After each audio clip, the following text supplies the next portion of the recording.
সঙ্গীন প্রণয় শক্তি, লিখনীতে সুরাইয়া রাফা। বন্ধুরা, তোমরা জানো এই উপন্যাসটা অলরেডি শেষ হয়ে গিয়েছে, কিন্তু লেখিকা এই উপন্যাসের একটি সারপ্রাইজ পর্ব রেখেছেন। তো আজকে শোনাচ্ছি তোমাদেরকে শেষ সারপ্রাইজ পর্বটি। চলো পড়া শুরু করি। বাইরে হালকা হালকা তুষারপাত হচ্ছে। গত কয়েকদিন ধরেই রোদের দেখা নেই। চোখের সামনে কাচের দেয়াল গলিয়ে পেঁজা তুলোর মেঘের মতন ঝরে পড়ছে শুভ্র বরফকণা। বরফের আস্তরণে পুরো শহরতলি শুভ্রতায় ছেয়ে গিয়েছে। দেখলে কেমন প্রাণ জুড়িয়ে আসে। গেটের সামনে চেরি ব্লসম গাছ দুটো ন্যাড়া হয়ে পড়ে আছে। রঙিন ফুল তো দূরে থাক, তরতাজা সবুজ পাতার ছিটেফোঁটাও নেই তাতে। যতদূর চোখ যায় শুধু বরফের আস্তরণ। কৃতিকের মাস্টার বেডরুমের বিশালাকৃতির জানালাটার পর্দা সরিয়ে বাইরের ফ্রন্ট ইয়ারটায় এক ঝলক চোখ বুলিয়ে নিল ওরও। অতপর হাতে এক কাপ কফি নিয়ে ফায়ার প্লেসের পাশ ঘেঁষে বসে পড়ল জানালার মুখোমুখি হয়ে। আজ সকাল সকাল অফিসের উদ্দেশ্যে বেরিয়ে গিয়েছে কৃতিক। কি নাকি ক্লায়েন্টের সাথে দরকারি মিটিং রয়েছে, না গেলেই নয়। নয়তো অরুর বাবু পেটে আসার পর থেকে খুব একটা প্রয়োজন ছাড়া সশরীরে অফিসে যায় না সে। বাড়িতে বসে নিজ দায়িত্বগুলো বেশ নৈপুণ্যতার সহিত সামলে নেয়। যদি কখনো প্রয়োজন পড়ে তো প্রত্যয় বাড়ি বয়ে এসে পরিস্থিতি সামাল দেয়। সারা জীবন একা থাকতে পছন্দ করা কৃতিক গত 2 মাস ধরে 2জন সার্ভেন্টও রেখেছে বাড়িতে। ওরুর আন্ডার এজ প্রেগন্যান্সি, ডক্টর বলেছে খুব সাবধানে থাকতে। মিসক্যারেজ হওয়ার সম্ভাবনা প্রকট। তাই রান্নাবান্না থেকে ঘরের যাবতীয় কাজ সব কিছু সার্ভেন্ট দ্বারাই করানো হয়। অনুর মিসক্যারেজের কথা চিন্তা করে ওরু নিজেও বেশ ভয়ে থাকে এসব নিয়ে। তাই মন চাইলেও খুব বেশি একটা ধকল দেয় না নিজের শরীরকে। অবশ্য এই ত্রুটিপূর্ণ প্রেগন্যান্সির পেছনে মোক্ষম কারণ রয়েছে। কারণ আর কেউ নয়, স্বয়ং মাথা গরম রক্তছটা বেপরোয়া কৃতিক নিজেই। ত্রুটিপূর্ণ প্রেগন্যান্সির কথা ভাবতে গিয়ে 6 মাস ধরে বেড়ে ওঠা নিজের ছোট্ট উদরে আলতো হাত ছোঁয়ালো ওরু। মনে মনে ভাবতে লাগলো সেদিন সকালের কথা। সেবার নেদারল্যান্ডের টিউলিপ গার্ডেনে ঘুরতে যেয়ে ভ্যাকেশনটা বেশ ভালোই কেটেছিল ওদের সবার। সায়র, নীলিমা, অর্ণব, এলিসা সহ মোট 3 জোড়া কাপল একসাথে যাওয়ায় টিউলিপ গার্ডেনের পাশেই একটা মস্ত বড় বিলা রেন্ট করেছিল ওরা, যে বিলাতে 2 তলার প্রত্যেকটা বারান্দা থেকে টিউলিপের বাগান স্পষ্ট দেখা যেত। নেদারল্যান্ডস পৌঁছানোর পরে 3-4টা দিন সবাই একসাথেই ঘুরে ফিরে হই হুল্লোড় করে ভালোই আনন্দে কেটেছিল ওদের সবার। কিন্তু বিপত্তি ঘটে 5 দিনের মাথায়। সেদিন হঠাৎ করেই ঘুম থেকে উঠে ওরুকে পাশে পেল না কৃতিক।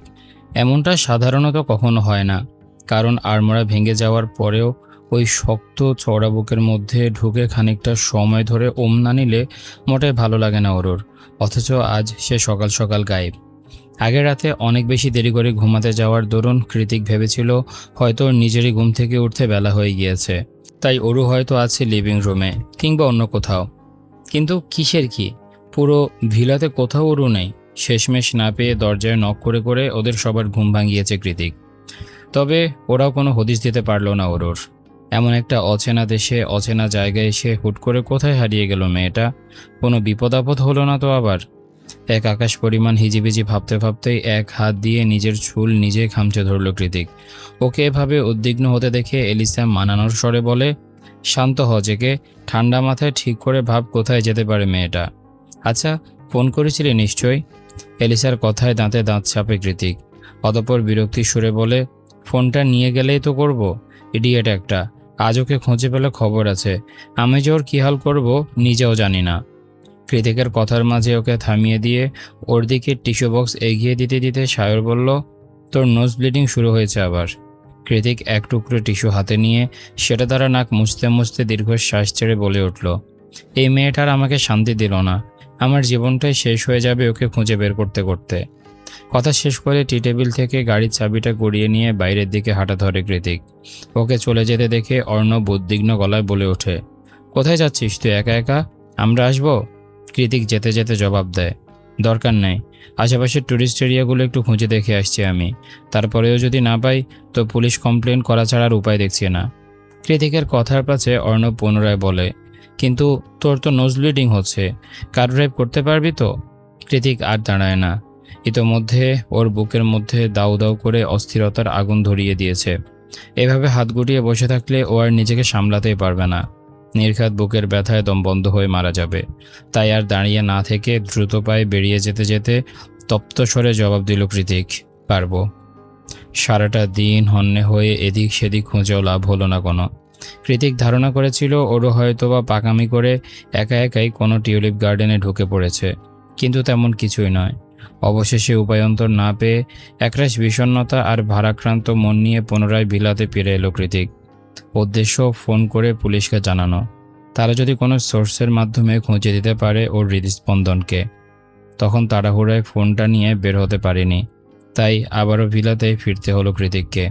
কৃতিক চোখ বন্ধ করে ভারী নিঃশ্বাস ছেড়ে ঘরের দুয়ারে পা রাখে। ভেতরে গিয়ে সবার এক এক করে নানান প্রশ্নের জবাব দিতে হবে সে ভেবে যখন ওর বক্ষপিঞ্জর ব্যথায় টনটন করে ওঠে, ঠিক তখনই ভেতর থেকে ভেসে আসে এলিসার ধমকাধমকির আওয়াজ। কাউকে উদ্দেশ্য করে একটু রাগান্বিত স্বরেই এলিসা বলছে, কোথায় গিয়েছিলে তুমি? সারাটা দিন একটা খোঁজ নেই, খবর নেই। জায়গাটা উদ্ভ্রান্তের মতো খুঁজে বেরিয়েছে তোমায়। কি জানি, হয়তো পুলিশও কল করে দিয়েছে এতক্ষণে। আজও ভিলাতে ফিরলে তোমার সাথে কি হবে ভাবতে পারছো? এতটুকু শোনামাত্রই কৃতিকের কৌশলী মস্তিষ্কটা সচল হয়ে উঠল। কারো উপর ভীষণ ক্রোধান্বিত হয়ে চোয়ালটা শক্ত হয়ে গেল মুহূর্তেই। মাথার মধ্যে ভলবলিয়ে বেড়ে ওঠা তীব্র কোটটাকে কৃতিক সামলালো না মোটেই, বরং দুই হাত মুঠি বদ্ধ করে হনহনিয়ে ভেতরে গিয়ে বাজ পাখির মতো ছো মেরে শক্ত হাতে চেপে ধরল অরুর চোয়াল। কৃতিকের হাতের বাঁধন এতটাই শক্ত যে অরুর মনে হচ্ছিল এক্ষুনি গালের হাড় হাড্ডি সব গুঁড়ো গুঁড়ো হয়ে যাবে। আমাকে না জানিয়ে কোথায় গিয়েছিলে বল? দাঁতে দাঁত পিষে অরুর উদ্দেশ্যে প্রশ্ন ছড়ে কৃতিক। কৃতিকের এমন খ্যাপাটে সিংহের মতো আচরণে ভড়কে যায় সবাই। নীলিমা ভয় সিটিয়ে গিয়ে সায়রের শার্ট খামচে ধরে হিসিয়ে বলল, ভাইয়াকে থামাও, অরুকে তো মেরেই ফেলবে আজ। সায়র ঠোঁট বাঁকিয়ে হাসল। অতপর নীলিমার মুখের কাছে মুখ নিয়ে বিড়বিড়ালো, কিছুই করবে না। কৃতিক চক্ষু গরম করে অরুকে ভস্ম করে দিতে চাইল। সেভাবেই ক্ষুব্ধ কণ্ঠে পুনরায় জিজ্ঞেস করল, কোথায় গিয়েছিলে জবাব দে। তোকে না পেলে আমি যে কুত্তার মতো তোকে খোঁজার জন্য পুরো শহর চষে বেড়াবো, সে হুঁশ ছিল না তোর ব্রেইনে? আনসার মি, গর্জে উঠল কৃতিক। ওর এহেন কঠোর ধমকে কম্পিত হয়ে উঠল ওরও। ফুপিয়ে কেঁদে উঠে তৎক্ষণাৎ জবাব দিল, আমি তো একটু বড় টিউলিপ গার্ডেন দেখতে গিয়েছিলাম। ভেবেছিলাম চলে আসবো তাড়াতাড়ি, কিন্তু গাড়ি পাইনি একটাও। এই, কাকে মিথ্যে গল্প শোনাচ্ছিস তুই? শহরের এমন কোনো টিউলিপ গার্ডেন নেই যেখানে আমি তোকে পাগলের মতো খুঁজিনি। আর তুই এখানে আমাকে বানিয়ে বানিয়ে উপন্যাসের ডায়লগ শোনাচ্ছিস? কলিজায় ভয় নেই?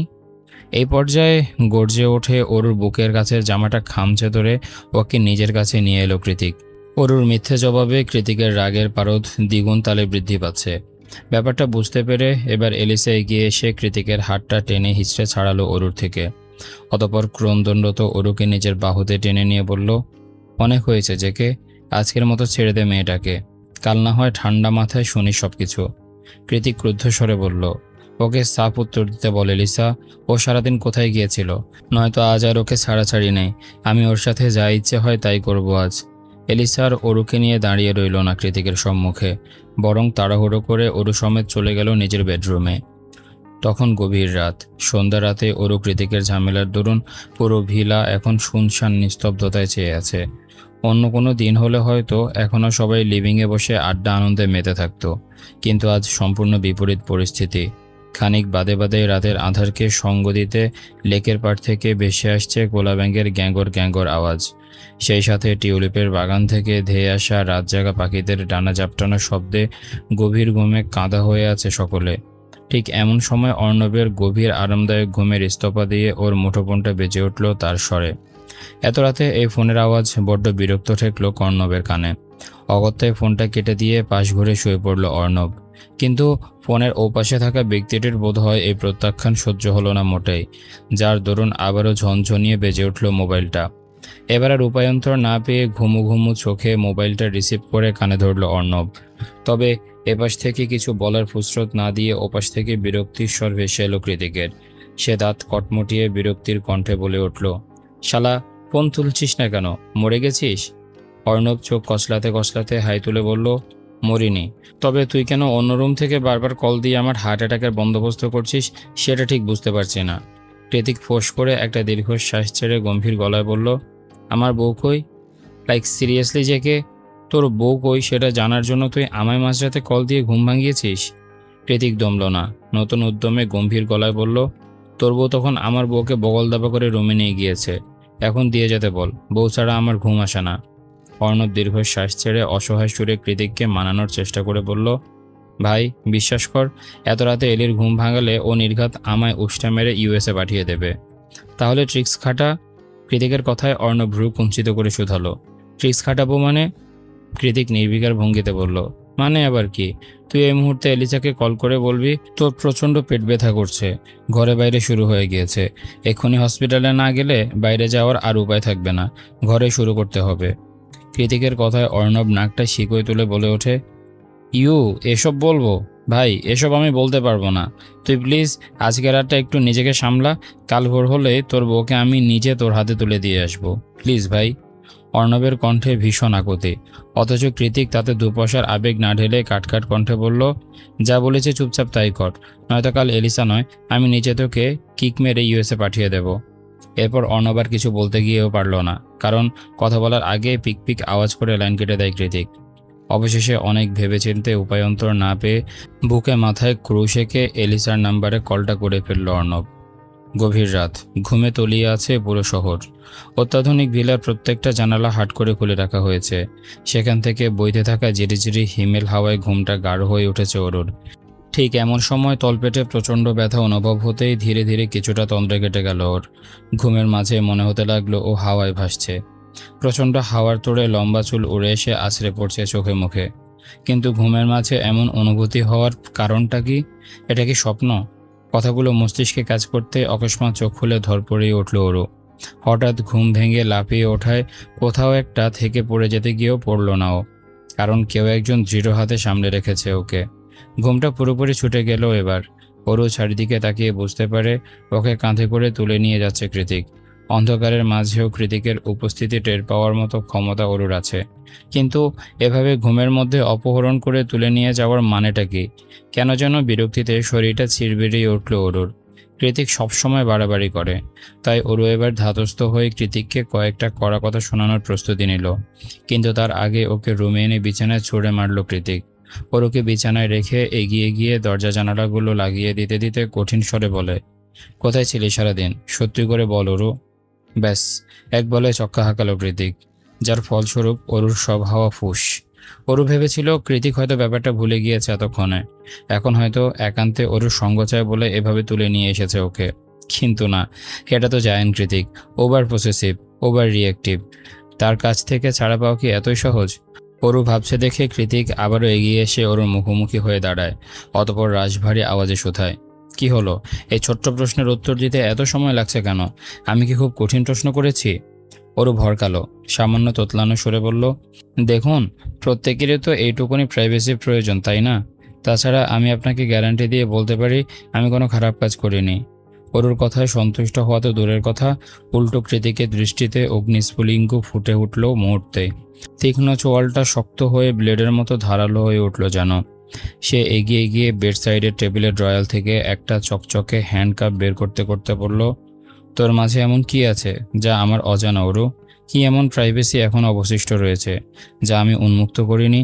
চল দেখবো আজ। কৃতিকের গতিবিধি পরখ করে ওরু এবার ঠোঁট ভেঙে কেঁদে উঠল। কাঁদতে কাঁদতে কৃতিককে মানানোর চেষ্টা করে কিছুটা আতঙ্কিত সুরে বলল, এমনটা করো না প্লিজ, এটা মোটেই উচিত হবে না, খুব বেশি অন্যায় হয়ে যাবে। অরু তুলতুলে নরম গালে পরম আবেশে হাত বুলিয়ে হাসকি স্বরে কৃতিক বলে, I have proper right to making love with you baby. এখানে অন্যায় কোথায় দেখলি? আমাকে বাধা দেওয়ার চেষ্টা ভুলেও করিস না। কৃতিকের কথার টোনে হুমকি সুস্পষ্ট, কিন্তু অরু তাও বাধা দিচ্ছে ওকে, বারবার বলছে, প্লিজ এভাবে না, এটা ঠিক হচ্ছে না। কৃতিক সেসবে তোয়াক্কা না করে অরুর হাত দুটো আটকে ফেলল হ্যান্ড ক্যাপে। অতপর ওর কান্না থামাতে মুখে লাগিয়ে দেয় এক টুকরো ড্যাক টেপ। এবার অরু পুরোপুরি কৃতিকের বসে। ব্যাপারটা উপলব্ধি করতেই অরুর কানের কাছে মুখ নিয়ে কৃতিক হিসিয়ে বলল, তোর ভালোর জন্য বেঁধেছি, কারণ আজকে যতক্ষণ না সত্যিটা বলবি ততক্ষণে আমার হাত থেকে তোর নিস্তার নেই। Be ready for your hard punishment baby. অরুর মুখ বাঁধা, তাই ও কাঁদতে কাঁদতে এদিক ওদিক মাথা নাড়ালো শুধু, যার অর্থ এটা করবেন না প্লিজ। তবে কৃতিক আর অপেক্ষা করে না। নিজের সবটুকু আকর্ষণ উন্মাদনা অরুর মাঝে বিলিয়ে দিয়ে ডুবে যায় ভালোবাসার অতল গহ্বরে। অবশেষে কৃতিকের দেওয়া অতিরিক্ত ভালোবাসাময় যন্ত্রণা সহ্য করতে না পেরে শেষ রাতে অকস্মাৎ নিস্তেজ হয়ে পড়ল ওরও। ওরও জ্ঞান হারিয়েছে ব্যাপারটা বোধগম্য হতে কৃতিকের যেন ভ্রম কেটে যায়। নিজের মাঝের পৈশাসিক আর ডমিনেটিং ভাব উবে গিয়ে মুহূর্তে চোখে মুখে ঝরঝরিয়ে নেমে আসে একরাশ কাতরতা। সে কাতর স্বরে ওরুর গালটা আলতো ঝাঁকিয়ে ডেকে ওঠে Kritik, baby are you okay না? খুব বেশি ব্যথা দিয়েছি? ওরু জবাব দেয় না। তা দেখে কৃতিকের ফিলে চমকে গেল। এমনটা তো কখনো হয় না। কৃতিকের বরাবরই ওয়াইল্ড লাভ, লাভ টর্চার এসব বেশ পছন্দ। ব্যাপারগুলো কৃতিকের নিকট রোমাঞ্চকর বলে ওরুও মুখ বুজে সহ্য করে নেয় সবটা। কিন্তু এমনটা তো কখনো হয় না। এর আগেও বহুবার এভাবে মিলিত হয়েছে তারা। কিন্তু ওরু আজ প্রথমবারই জ্ঞান হারালো। কিন্তু কেন? হাজারো অযাচিত চিন্তাদের বহর একসাথে ঘিরে ধরেছে কৃতিকের মন মস্তিষ্কে। কিন্তু এখন চিন্তা করার সময় নয়, যত দ্রুত সম্ভব ওরুর জ্ঞান ফেরাতে হবে। সেই ভেবে কৃতিক নিজেদের মাঝের বস্ত্রটুকু ঠিকঠাক করে তাড়াহুড়ো পায়ে উঠে গিয়ে ওরুর হাত মুখ সব খুলে দিল। এরপর ওরুকে ছোট্ট বাচ্চার মতো করে কোলের মধ্যে নিয়ে ঠান্ডা পানির ছাড় দিতে লাগলো ওর চোখে মুখে। খুব বেশিক্ষণ নয়, মাত্র কয়েক মিনিটের ব্যবধানে অরুর চেতনা ফিরে এলো। অরু চোখ খুলেছে দেখে ওকে বুকের মধ্যে শক্ত করে চেপে ধরে চোখ দুটো বন্ধ করে স্বস্তির নিঃশ্বাস নিল কৃতিক। ওদিকে চেতনা ফিরতে প্রচণ্ড ক্ষোভের বশবর্তী হয়ে কৃতিকের থেকে ছিটকে দূরে সরে যায় অরু। অরু এভাবে দূরে সরে গিয়েছে দেখে কৃতিক অপরাধী গলায় বলল, বেবি আস্তে, তুই উইক। অরু নাক টেনে পুপিয়ে কেঁদে উঠল। এবার কাঁদতে কাঁদতে বলল, আপনি একটা জানোয়ার, আপনার জন্যই আমি উইক। এখন আবার দরদ দেখাচ্ছেন কোন মুখে? অরুর আফসোসের কান্নায় হৃদয় ছিঁড়ে যাচ্ছে কৃতিকের। ও এগিয়ে গিয়ে ওরুর মুখোমুখি হয়ে হাঁটু ভেঙে বসে পড়ে বলল, আই এম সরি হার্টবিট, আমি বুঝতে পারিনি তুই এভাবে হঠাৎ করে জ্ঞান হারাবি। তোর শরীরটা দুর্বল জানলে আমি কখনোই এমনটা করতাম না। আর হুট করে ব্লিডিং। কৃতিকের কথা শেষ হওয়ার আগে হাউমাউ করে কেঁদে উঠল ওরও। কাঁদতে কাঁদতে দুহাতে কৃতিকের চুল খামচে ধরে বলল, আমার বাচ্চার কিছু হয়ে গেলে আমি তোকে ছাড়বো না জায়ান। অরুর কথা শুনে কৃতিকের মাথায় যেন আকাশ ভেঙে পড়ল। এসবের মাঝে বাচ্চা আবার কোথা থেকে এলো? অরুর পানে একটা আহত চাহনি নিক্ষেপ করে কৃতিক বলে ওঠে, বাচ্চা মানে? অরু কাঁদতে কাঁদতে বলল, বেশ কয়েকবার টেস্ট করেও বারবার পজিটিভ রেজাল্ট আসছিল, তাই পুরোপুরি শিওর হতে ডক্টরের কাছে গিয়েছিলাম। অরুর কথায় কৃতিকের চোখ কপালে উঠে গেল। অরু প্রেগনেন্ট, তার মানে বাচ্চাটা ওর নিজের। এটা ভাবতেই অরুর দুই হাত ঝাঁকিয়ে কৃতিক দাঁত খিচিয়ে বলে ওঠে, তো আমাকে বললি না কেন ইডিয়েট? সারাদিন তোকে পাগলের মতো খুঁজেছি আমি। এই অচেনা শহরে এমন কোনো ট্যুরিস্ট এরিয়া নেই যেখানে আমি তোকে হন্য হয়ে খুঁজে বেড়াইনি। আর তুই কিনা ডক্টরের ক্লিনিকে ছিলি। জবাবে কাঁদতে কাঁদতে অরু বলে, আপনি বাচ্চা চাচ্ছিলেন না কিছুতেই, কিন্তু এটা এসে গিয়েছে কোনোভাবে। ভয় করছিল যদি আপনি অ্যাবর্শন করার জন্য জোর করেন তাহলে আমার বাচ্চাটার কি হতো। তাই চুপি চুপি গিয়েছিলাম, ভেবেছিলাম তাড়াতাড়ি চলেও আসবো। কিন্তু কি জানি কেন আসার পথে একটাও গাড়ি পাচ্ছিলাম না। অরুর এত সব কথা শুনে নিজের চুল নিজে টেনে ধরল কৃতিক। অরুর উপর চরম বিরক্ত হয়ে কৃতিক রাশভারী গলায় বলল, তুই কি পাগল অরু? নিজের অনাগত বাচ্চাকে কেন আমি নষ্ট করতে বলবো? ওয়াই? এটা তুই ভাবলি কি করে সেটা আমায় বল। আচ্ছা সত্যি করে বল তো, তোর ব্রেন কোথায় থাকে? তাহলে কেন করলেন এটা বলুন? অরুর প্রশ্নের জবাবে কৃতিক রেগে মেগে বলে, আমি কি জানতাম ইডিয়েট? কৃতিকের কথায় ঝাঁঝিয়ে ওঠে অরু। কাঁদতে কাঁদতে আহত সুরে বলল, বাচ্চাটা মনে হয় না আর টিকবে। টিকবে না মানে? এক্ষুনি ডক্টরের কাছে যাব আমরা। আমি ফ্রেশ হয়ে আসছি, জাস্ট 5 মিনিটস বেবি। অরু হকচকিয়ে উঠে বলল, কিন্তু এখনও তো সকাল হয়নি, এই সময় ডক্টর কোথায়? অরুর বাক্যটুকু শেষ হবার আগে কৃতিক ওয়াশরুমের দিকে যেতে যেতে গম্ভীর গলায় জবাব দিল, সেটা তোর না ভাবলেও চলবে। সকাল সকাল ঘুম থেকে উঠে আজ সবার প্রথমে ডাইনিংয়ে হাজির হয় সায়র আর নীলিমা। সায়র আগে আগেই ছিল আর নীলিমা পেছনে। ও যখন হাই তুলতে তুলতে ডাইনিংয়ের দিকে এগোচ্ছিল ঠিক তখনই নজরে পড়ে কৃতিক আর অরুকে। সাধারণত ভ্যাকেশনে আসার পর থেকে কৃতিক আর অরুই একমাত্র জুটি যারা সবার শেষে ডাইনিংয়ে হাজির হতো। কৃতিক নিচে বেলা করে ঘুমাতো দেখে অরুকেও জোর জবরদস্তি করে নিজের কাছে আটকে রাখত।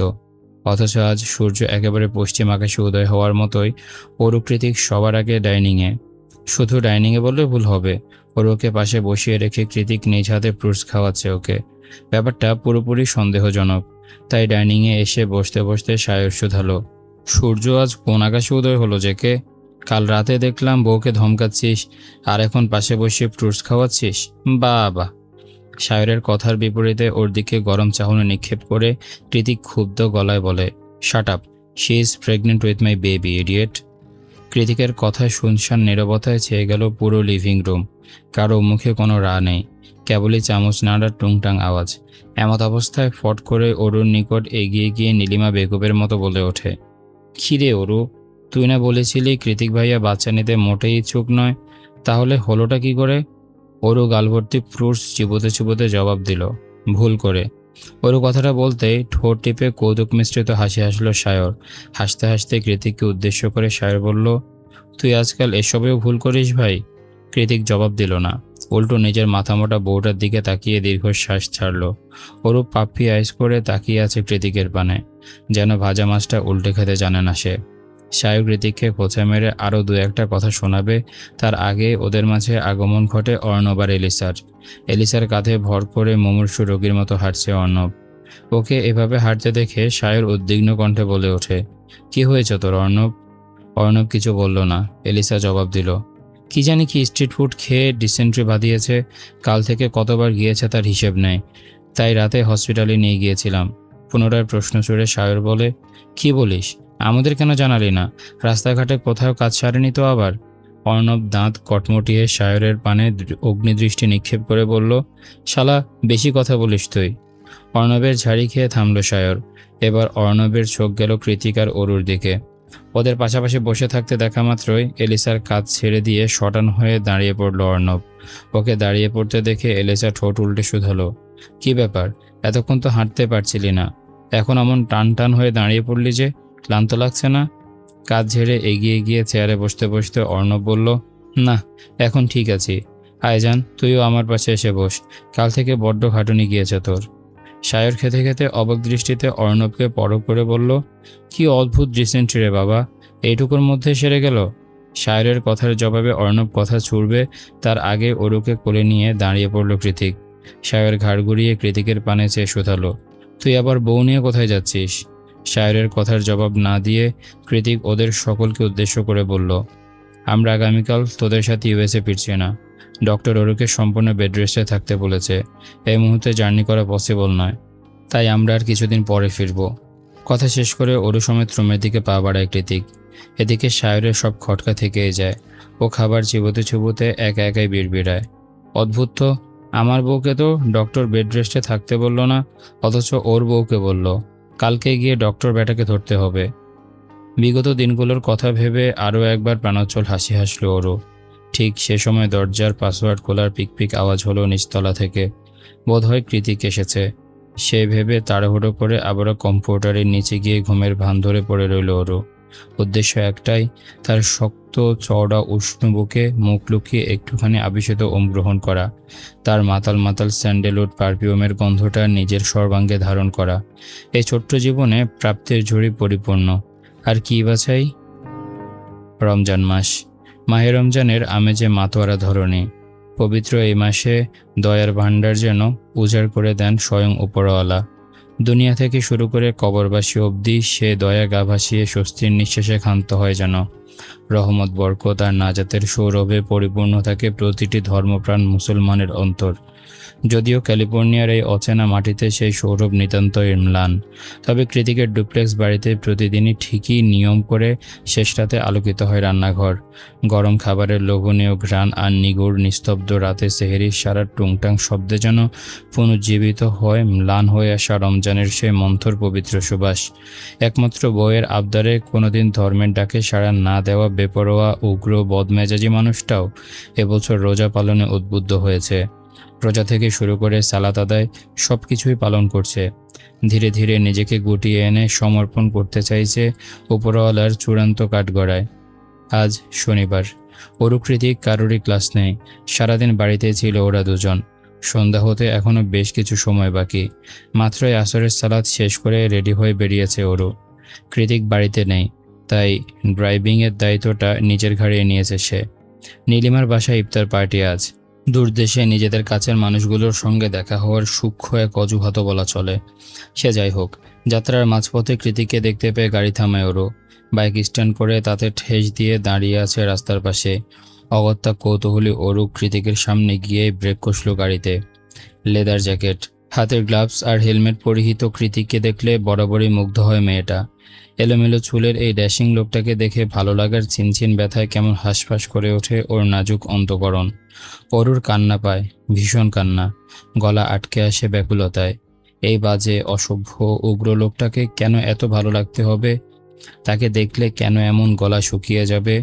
বিয়ে তো আজ হয়নি, তাহলে কেন এত অস্থিরতা? কেন কেন কেন? অক্ষিপটে নিষ্প্রভ চাহনি ধরে রেখে বিনা বাক্যে গাড়ির জানালা নামায় ওরু। কৃতিক এগিয়ে এসে উকি দেয় সেথায়। অরুর অস্থিরতার পারদে তরঙ্গোচ্ছ্বাস তুলে চকিতে প্রশ্ন চড়ে সে। চেহারা এমন প্যাকেশে লাগছে কেন তোর? Do you need anything baby? কিছু লাগলে বল, সামনে মাঠ আছে, আমি নিয়ে আসব। কৃতিকের কথায় ভ্রুক্ষেপ না করে উল্টো শীতল আওয়াজ ছুড়ল ওরু।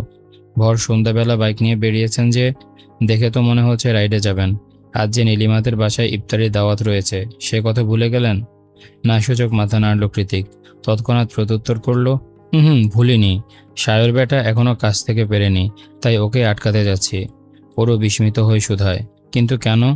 কণ্ঠে গম্ভীরতা টানল কৃতিক। জানালো, বউয়ের নাম মুখে নেয়ার দায়ে কাউকে কেলিয়ে রোজাটা হালকা করতে চাইছি না, তাই। বেপরোয়া স্বামীর এহেন কথায় দুচোখ কপালে উঠে গেল ওরুর। তরতরিয়ে বলে উঠল, সে কি কথা? শত হোক আত্মসংযমের মাস। হাতের তালু কপালে ঠেকিয়ে দীর্ঘশ্বাস ছাড়ল ওরু। আফসোসের স্বরে বলে উঠল, আপনি আর আত্মসংযম? হাসালেন। মেয়েটার কথায় বিন্দুমাত্র তোয়াক্কা করে না কৃতিক। ভীষণ তাড়া দিয়ে অকস্মাৎ বলে ওঠে, ব্লাড প্রেশার লো হয়ে আছে, তাড়াতাড়ি চুমু খাতো একটা। আজানের টাইম হওয়ার আগে ফিরতে হবে। I need some first energy. এই আপনার আত্মসংযম? ভ্রু কুচকালো ওরু। ইয়েস, চুমু খেলে ডাইজেস্ট সিস্টেম ভালো থাকে, ফাস্টিংয়ে এনার্জি পাওয়া যায়। পারবো না আমি এসব। যেখানে যাওয়ার ছিল যান। খাওয়া তো খাওয়াই, সে চুমু হোক আর যাই হোক। কৃতিক রাগ দেখালো না মোটেই।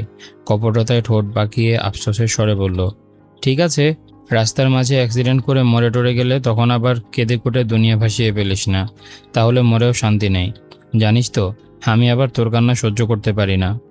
বাক্য শেষ হতে না হতেই দুই হাতের মাঝে কৃতিকের খড়খড়ে পুরুষালী গাল দুটো আঁকড়ে ধরে ওর কপালে গাঢ় এক চুমু খেলো ওরু। চোখ পাকিয়ে অস্থির চিত্তে বলে উঠল, বাজে কথা বলবেন না একদম। দরকার পড়লে একটা নয় হাজারটা দেব। এক চুমুতে থমকে গেল শ্বাস প্রশ্বাস। দুজোড়া বেহায়া নয়নের গভীর মিলনে অচিরের প্রলয় শুরু হলো অন্তরে। প্রণয়াসক্তির মাত্রা ছাড়ালো। একটানে গাড়ির দরজা খুলে ভেতরে প্রবেশ করল কৃতিক। বেপরোয়া দুহাতে আস্তরিত হলো রমণীর বাঁকানো পটিদেশ। নরম তুলতুলে নারী শরীরের ভাঁজে পুরুষালী হাতের রুক্ষতা সুস্পষ্ট। ঘটনার আকস্মিকতায় হতভম্ব হয়ে রইল অরু। চেহারায় গম্ভীর ভাব অক্ষুণ্ণ রেখে অরুর পানে গভীর দৃষ্টিপাত করল কৃতিক। প্রতিধ্বনিত হলো চিরচেনা সেই নেশালো হাসকি স্বর, তাহলে দে। কি? চুমু। এখন এই মুহূর্তে 1000টা চুমু দিবি। স্বামীর বেসামাল আওয়াজে বেলুনের মতো চুপসে গেল নাজুক রমণী। মিটিমিটি অক্ষিপট নাড়িয়ে শুষ্ক ঢোক গিলল। অতঃপর ইতস্তত স্বরে বলল, আর ইফতার সময় হয়ে এসেছে তো। কপট হাসি প্রসারতায় কিঞ্চিত ঠোঁট বাঁকালো কৃতিক। প্রেয়সীর আঙ্গুলের ভাঁজে আঙ্গুল ঢুকিয়ে হৃদগহীনে এক আলোকবর্ষ তুল্য ঝটকা বাঁধিয়ে গভীর হিমশীতল আওয়াজে জবাব দিল, গাড়িতে পানি রাখা আছে বেবি, আর বাকিটা ব্যাক সিটে। বেলা 11টা বেজে 30 মিনিট। Office time. বিস্তৃত জনবহুল সান ফ্রান্সিসকো শহরের একটি ব্যস্ততম দিন। 36 তলার বহুতল ভবনের অবিচ্ছেদ্য এক কামরায় বসে মধ্যমা আর তর্জনীর ডগায় পেন্সিল ঘোরাচ্ছে কৃতিক। দৃষ্টি তার ল্যাপটপের স্ক্রিনে নিবদ্ধ। তার গভীর মনোযোগ আর ধীর স্থির চিন্তাভাবনায় বলে দেয়, বংশ পরম্পরায় পাওয়া রিয়েল এস্টেট ব্যবসার কাণ্ডারির দায়িত্বখানা বেশ ঘটা করে পালন করছে সে। বিগত বছরগুলোর শেয়ার কেনাবেচার রৈখিক চার্টের ঊর্ধ্বগতি তার দৃষ্টান্ত প্রমাণ। বছর শেষ হওয়ার আগেই এশিয়ার সবগুলো টুরিস্ট স্পটে জেকে গ্রুপের টপনচ হোটেলগুলোর ব্যাপক প্রসারণ ঘটাতে মরিয়া কৃতিক। পরিকল্পনা ঠিকঠাক, এবার ইনভেস্টমেন্টের পালা। আপাতত কাজের চাপে নাজেহাল সে, বুঁদ হয়ে আছে নানান জটিলতায়। পাপা! ঘুণ পোকার মতো জটিলতা যখন কুটকুট করছিল মস্তিষ্কে, ঠিক সে সময় চিকন আহ্লাদী এক শিশুসুলভ আওয়াজে প্রশান্তির শীতল স্রোত বয়ে গেল অন্তরে। সচকিত হলো মস্তিষ্ক। ল্যাপটপের মাঝে ডুবে থাকা কৃষ্ণ গহ্বর তুলে দৃষ্টিপাত করল সম্মুখে। দেখল ছোট্ট তুলতুলে পা ফেলে তার নিকট এগিয়ে আসছে এক অপার্থিব অস্তিত্ব। জায়ান কৃতিকের অংশ সে। পরপরের ডেস্ক ছেড়ে উঠে দাঁড়িয়ে খানিক এগিয়ে এসে এক হাঁটু ভেঙে বসল মেঝেতে। অতঃপর দুহাত বাড়িয়ে অতি আহ্লাদী স্বরে ডাকল নিজের অংশকে। মামুনি। বাক্যটুকু বের হতেই চিরচেনা গম্ভীর অভিব্যক্তি মুছে গিয়ে ঠোঁটের আগায় খেলে গেল এক চিলতে নরম খুশি।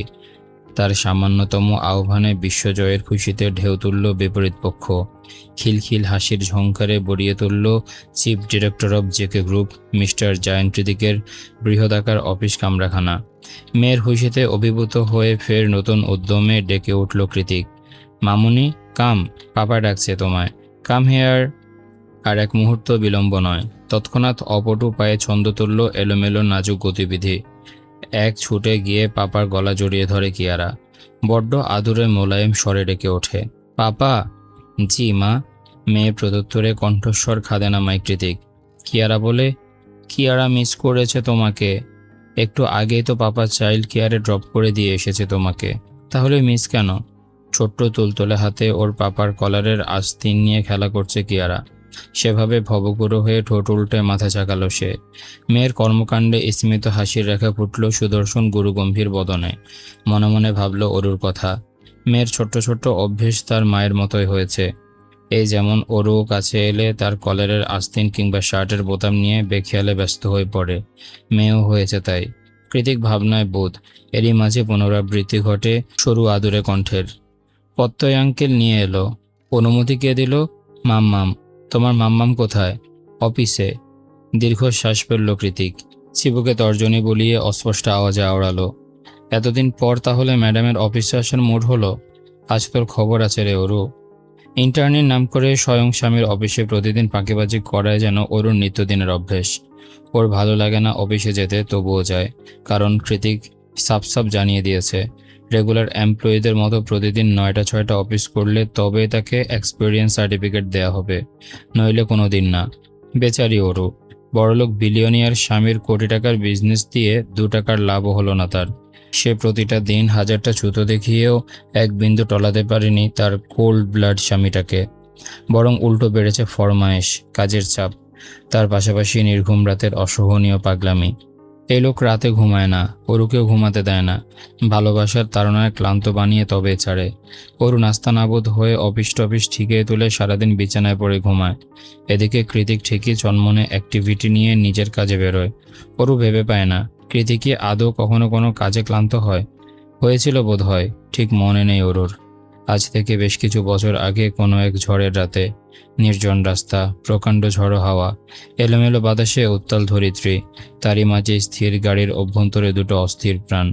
কেউ কারো থেকে আলাদা নয়, বরং একটু বেশি নিকটস্থ তাদের দেহাংশের অস্তিত্ব। সেদিন বোধ হয় কৃতিক বেশি অসুস্থ ছিল। হতে পারে কড়া ডোজের অ্যান্টিবায়োটিক কেমন মাতাল মাতাল করছিল অরুকে কাছে পেয়ে। সেদিনের পাগলামোগুলো ভেবে অরু হাসে। সেই হাসিতে প্রজ্বলিত হয়ে ওঠে তার কোমল মুখায়ব। সহসা বয়ডর হটিয়ে প্রবেশ করে কৃতিকের কেবিনে। স্বামী তার ফাইলে মনোযোগী, মেয়েটা ওপাশের প্লে গ্রাউন্ডে খেলছে। ফলস্বরূপ এগিয়ে গিয়ে পিছন থেকে 2 হাতে কৃতিকের গ্রীবাদেশ পেঁচিয়ে গালে গাল স্পর্শ করে গান ধরল ওরও। তোমায় দেখে মনের ভেতর জাগলো ইমোশন, আমি প্রেমে পড়ে গেছি ওগো ওগো জেন্টালম্যান। তৎক্ষণাৎ কপাল গোছালো কৃতিক। বউয়ের পানে তির্যক চাহনি নিক্ষেপ করে বলল, জেন্টাল? আমাকে বলছিস? অবুঝ শিশুর মতো উপর-নিচ মাথা দোলালো ওরু। এবার ব্যঙ্গাত্মক স্বরে পিছেল হাসলো কৃতিক। বলল, মাথার স্ক্রু ঢিলা হয়ে গেছে তাই জেন্টালম্যান মনে হচ্ছে। সারাক্ষণ তো অসভ্য বলে ডাকিস। আমি তো মাঝে মধ্যে ভুলে যাই আমার নামটা আসলে কি, কৃতিক নাকি অসভ্য। কথার শেষে ঠোঁট উল্টালো সে। অচিরেই তেতে উঠল ওরু। কৃতিককে ছেড়ে দূরে গিয়ে দাঁড়ায় অভিমানে। ভাজা বেগুনের মতো জ্বলে উঠে বলল, আপনার সমস্যা কি? এভাবে গায়ে পড়ে সেদে সেদে ঝগড়া কেন করছেন?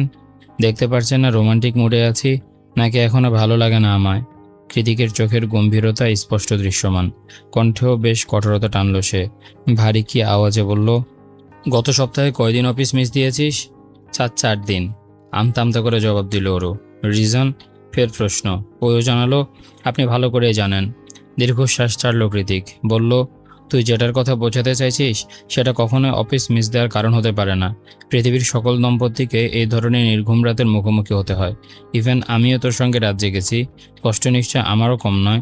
কই, আমি তো অফিস মিস করিনি কখনোই। আড়ালে মুখ ভেঙালো ওরু, চিবিয়ে চিবিয়ে বিড়বিড়ালো। কত গর্ব করে বলছে, অসভ্য একটা। রাগ তখনও আয়ত্তে, তবে কৃতিকের বোধ হয় সেটা সহ্য হলো না। অরুর রাগের মাত্রাকে চূড়ান্ত পর্যায়ে তুলে দিতে একটু পরেই এনে হাজির করলো একজনকে। অফিস সহকারী হবে বোধহয়। তার দুহাত ভর্তি হয়ে আছে ফাইলের স্তূপে। সেই স্তূপাকৃতির ফাইলগুলো দেখিয়ে কৃতিক বলল, 4 দিন ধরে আপনার কাজ পেন্ডিং হয়ে আছে ম্যাডাম, আপাতত রং বাদ দিয়ে সেগুলো সলভ করুন। ফাইলের স্তূপ দেখা মাত্রই চোখ কপালে উঠে গেল অরুর। ভারী করুণ স্বরে বলে উঠল, তুমি আমাকে দিয়ে এতগুলো কাজ করাবে কিয়ারার পাপা? আমি যে তোমার থেকে অনেক ছোট সেটা ভুলে গেলে? মুখের সামনে ফাইল তুলল কৃতিক, যেন সে কিছুই শুনতে পারছে না। তেমন করে ইজি চেয়ারটাতে হেলে দুলে বলল, তুমি বলে লাভ নেই, আমি টলছি না। ব্যাস, সঙ্গে সঙ্গে এর আগে সপ্তম শিওরে পৌঁছালো রমণী। সামনে বসা স্বামীরূপী বসের উপর বিরক্ত হয়ে কটমট করে ছুড়ল ঝাড়ি।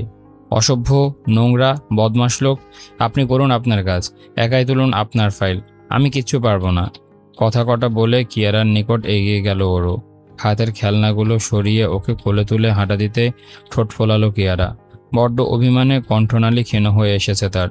ডেস্কে বসা পাপার পানে টলমলে চাহানি নিক্ষেপ করে মেয়েটা বলতে লাগলো, আমি পাপার কাছে থাকবো, এখানে খেলবো। কোথায় যাচ্ছ মাম্মাম? এখানে খেলতে হবে না, তোমার পাপা আমায় বকেছে, সে চূড়ান্ত পচালোক, তার সঙ্গে কাটটি। তুমি হলে মাম্মার লক্ষ্মী বাচ্চা, তাই মাম্মার কাছে থাকবে, বুঝেছো? মেয়েকে ভুলভাল বুঝিয়ে অবশেষে রাগে গজগজ করতে করতে কৃতিকের অফিস কক্ষ ত্যাগ করে ওরও। ওদিকে নিজের শখের রমণীদের যাওয়ার পানে চেয়ে নীরবে নিঃশ্বাস ছেড়ে ফের কাজে মন দিল কৃতিক। দুপুর গড়িয়ে বিকেল, গোধূলির রক্তিম রঙে ছেয়ে আছে সুবিন্যস্ত আকাশ। টিন্ডের জানালার এপাশ থেকে সেদিকে এক দৃষ্টে চেয়ে আছে ওরও। মনটা তার ভালো নেই। বিয়ের এতগুলো বছর পরেও স্বামীর তরফ থেকে এইটুকু অবহেলা সহ্য হয় না অন্তরে। সেখানে কিনা ওরও তখন রাগ করে বেরিয়ে এলো, তবুও একটাবার পিছু রাখলো না কৃতিক। কেন কেন মানুষটাকে আজও বোঝে না ওরও? এই মানুষটাকে বুঝতে বুঝতে বোধহয় ওর সারাটা জীবনই পার হয়ে যাবে। ওরও ভাবনায় বোধ। ঠিক তখনই কক্ষের সবাই ডেস্কে ছেড়ে দাঁড়িয়ে পড়ল। সকলের তাড়াহুড়ায় দ্বিধাগ্রস্ত হয়ে ওরও নিজেও হুড়মুড়ে দাঁড়িয়ে পড়ল এক প্রকার। সম্মুখে দৃষ্টি ফেলতে দেখল তার মাত্রাতিরিক্ত সুদর্শন স্বামীটাকে। ফর্মাল শার্টে কোনোই অবধি গোটানো হাতা আর এলোমেলো টাইয়ে ভীষণ ক্লান্ত দেখাচ্ছে তাকে। হাতে ম্যাকবুক, পরনে কেবল ওয়েস্টকোট, ব্লেজারখানার পেছনে একজন বডিগার্ড নিয়ে হাঁটছে। প্রত্যয় রয়েছে তার সঙ্গে সঙ্গে। কক্ষ অতিক্রম করার পুরোটা মুহূর্তে অরুর পানে নিষ্প্রভ দৃষ্টিতে ছেয়েছিল কৃতিক। রহস্যে ঘেরা মাতাল মাতাল সেই চাহনি, যেন ঠোঁট নয় চোখ দিয়ে হাসছে সে। কিছু একটা বোঝাতে চেয়েছিল বোধহয়, অরু বোঝেনি। আপাতত বোঝার চেষ্টা চালাচ্ছে খুব।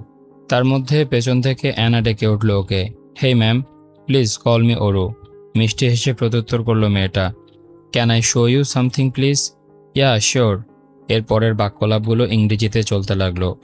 মেয়েটা কৃতিকের একটা ছবি দেখালো অরুকে, যেটা মাত্রই তুলেছে সে। অরু হতবাক হলো, বিস্ময়ে চোখ উঁচিয়ে শুধালো, কি বোঝাতে চাইছো? অ্যানা পুলকিত, চোখের মাঝে একরাশ উচ্ছ্বাস জড়ো করে বলল, জেকে বসের এই ছবিটা আমি মাত্রই তুলেছি। এখান থেকে পাস করে যাওয়ার সময় সে তোমার দিকে কেমন অদ্ভুতভাবে তাকিয়েছিল, তাই কৌতূহলবশত আর্টিফিশিয়াল ইন্টেলিজেন্সের কাছে জানতে চাইলাম তার এই চাহনির মানে কি। বাকিটা তুমি নিজে দেখে নাও। কথা শেষ করে অরুর পানে আইপ্যাড বাড়িয়ে দিল অ্যানা। ঠোঁটে তার লজ্জা মিশ্রিত নিগুড় হাসি। কোনো কিছু না বুঝতে পেরে স্ক্রিনে উঁকি দিল অরু। সেখানে বড় বড় ইংরেজি অক্ষরে কৃতিকের এই অদ্ভুত মাতাল চাহনির মানে লেখা রয়েছে, he is tired but he knows he is going to have you tonight. বাক্যটা পড়ে নিঃশব্দে চোখ খিঁচল অরু। অ্যানার পানে অবিশ্বাস্য চাহনি নিক্ষেপ করে বলল, ছি, আজকাল এআইও দেখি অশ্লীল হয়ে যাচ্ছে। অশ্লীল নয়, ওরা যা সত্যি সেটাই বলে। আই থিঙ্ক খুব শীঘ্রই তোমার সঙ্গে জেকে বসের সাক্ষাৎ হবে। তুমি আর তোমার এআই দুটোরই রিপেয়ার প্রয়োজন। এবার শরত। কোনো মতে ভুজুং বাজুং বলে এনার সামনে থেকে কেটে পড়ল ওরু। তবে মনে মনে লজ্জা পেল ভীষণ। এআই বেটা ভুল কিছু বলেনি। ওরু নিজেও জানে কৃতিক কখন কেমন করে তাকায়। তবে আজ এই তাকানোতে কিচ্ছু আসে যায় না ওর। রাগে বোম হয়ে আছে মাথা, যখন তখন পেটে পড়ল বলে। ওয়াশরুমের বিশালাকার লুকিং মিররে ছেয়ে টাচ আপ করার ব্যস্ত ওরও। যেহেতু অফিস টাইম, সেহেতু পরিপাটি দেখতে লাগা আবশ্যক। ও খুব বেশি সাজে না, কৃতিক সাজতে দেয় না ওকে। বাড়িতে ড্রেসিং টেবিলের সামনে দুজন একসাথে রেডি হতে গেলে লোকটা সবসময় ওর চোয়াল চেপে ধরে কঠোর আদেশ জারি করে, এই সাদাসিধে স্নিগ্ধ মুখটা যাতে কখনো মেকআপের আড়ালে ঢাকা না পড়ে। ইউনো, আটা ময়দা কিংবা লিপস্টিক কোনোটাই খাওয়ার শখ নেই আমার। নিজের স্নিগ্ধ সরল মুখটাকে আয়নার প্রতিবিম্বে দেখে বিরক্ত হয়ে ওরও। কৃতিকের উপর অভিমান ফলাতে ব্যাগ থেকে একটা গাঢ় লাল লিপস্টিক বের করে লাগাতে শুরু করে অধর মাঝে। দেখতে মোটেও মন্দ লাগছে না। সহসা আয়েশ করে এপাশ ওপাশ ঘুরিয়ে বেশ মোটা প্রলেপে আস্তরিত করল নিজের ঠোঁট। ঠিক তখনই কোথা থেকে যেন একজোড়া পুরুষালী বলিষ্ঠ হাত এসে আষ্টেপৃষ্টে জড়িয়ে নিল ওর লতানো কুটিদেশ। স্যান্ডেলউডের মাদকীয় সুঘ্রাণে শিরশির করে উঠল সর্বাঙ্গ। স্পর্শে প্রগাঢ়তায় মিইয়ে যেতে চাইছে অন্তর। ওরও ভালো করে জানে মানুষটাকে, কারই বা এত সাহস হবে। তবু না বোঝার ভান করে রইল। বিস্মিত হয়ে বলল, কে? It's me, your man. Oops, sorry, gentleman. এবারে আয়নার প্রতিবিম্বে অরুর পাশাপাশি ভেসে উঠল আরেক সুদর্শনের অবয়ব। ওর কাঁধেই চিবুক ঠেকিয়েছে সে। অস্থির হয়ে ঘ্রাণ নিচ্ছে ওর শরীরের। ফের বিদ্যুৎপৃষ্ট অনুভূতির তোড়ে গুটিয়ে গেল অরু। দুহাতের আঙ্গুল ধারা খামচে ধরল অরুর দিকের জামাটা। ভেতরের অস্থিরতার দাবানলটাকে ধামাচাপা দিয়ে মেকি রাগ দেখিয়ে বলল, কি চাই? বস হয়ে এমপ্লয়ির গলায় মুখ ডুবিয়ে রেখেছেন, লজ্জা করে না? হার্টবিট। পৃথিবীর সবটুকু মোহ ধরে রেখে ছোট্ট এই শব্দটা উচ্চারণ করল কৃতিক। শীতল অথচ বিমত্ত হয়ে দু হাতে স্পর্শ করল প্রেয়সীর নরম তুলতুলে উদর। অধর ছোঁয়ালো রমণীর অনাবৃত পিঠের মাঝখানে। সেখানে আঁকিবুকি বিরাজমান। সহসা উন্মাদনার মাত্রা ছড়ালো। শীতল স্পর্শ নিমেষে পরিণত হলো স্ফুলিঙ্গে। নাজুক মেয়েটার সর্বাঙ্গে আগুন জ্বালাতে মোটেও দ্বিধা করল না তারা। যেন প্রতিবারই প্রথমবারের সেই শিহরণ জাগিয়ে তোলে অন্তরে। খেই হারালো অরু। ভেঙে চুরে একাকার হয়ে দিশাহীন গলায় বলল, এমন কেন করছেন? আমি সহ্য করতে পারছি না, অস্থির লাগছে ভীষণ। লাগুক, আমি চাই আরও বেশি করে অস্থির লাগুক তোর। কি? অরু বলতে বাকি। তৎক্ষণাৎ ওর ঘাড়ের পাকে আলতো কামড় বসালো কৃতিক। মৃদুস্বরে আর্তনাদ করল ওরও। আহ, লাগলো। ফের হাসকি আওয়াজ ভেদ করল কণ্ঠতালু। হুশ, হার্টবিট। নিরবচ্ছিন্ন কক্ষ জুড়ে কেবল দুজন মানব মানবীর কাছে আসার প্রবণতা। কৃতিক বাকি কথা বলবার আগেই ওপাশের ওয়াশরুম থেকে বেরিয়ে সরু গলায় চেঁচিয়ে উঠল কিয়ারা, পাপা, তুমি মাম্মামকে মারছো কেন? সঙ্গে সঙ্গে দূরত্ব বাড়ালো ওরা। আস্তে করে আলাদা হয়ে গেল দুটো প্রাণ। নাজেহাল অরু হুড়মুড়িয়ে ওয়াশরুম ত্যাগ করল তক্ষণই। কৃতিক এগিয়ে গেল মেয়ের নিকট। গোলগাল কৌতূহলী চোখ মেলে এদিকে চেয়ে আছে অংশ তার। কৃতিক এগুতে ফের প্রশ্ন করল কিয়ারা, তখন বকেছ, আবার এখন মেরেছ? মাম্মাম কাঁদছে পাপা। টলমলে বদনে কথা কটা বলতেই ঠোঁট ভেঙে কান্না শুরু করে দিল কিয়ারা। মেয়ের কাণ্ডে কিংকর্তব্য বিমূঢ় হয়ে গেল কৃতিক। হতচকিত দৃষ্টে মেয়ের পানে তাকিয়ে ভীষণ অসহায় সুরে জানালো, আমি তোমার মাম্মাকে মারিনি পাপা। না, মেরেছ। মাম্মা রাগ করে চলে গেল। ফের চিৎকার করে কান্না। এদিকে কৃতিক পড়েছে মহা মুশকিলে। না পারছে মেয়েকে বোঝাতে কিছু, আর না তো এমত অবস্থায় ওয়াশরুম থেকে বের হতে। বের হলে নির্ঘাত মেয়ে জোরে জোরে বলবে, তুমি আমার মাম্মামকে মেরেছ। তখন কি কোম্পানির চিফ ডিরেক্টরের মান সম্মান থাকবে আদৌ? মনে হয় থাকবে না।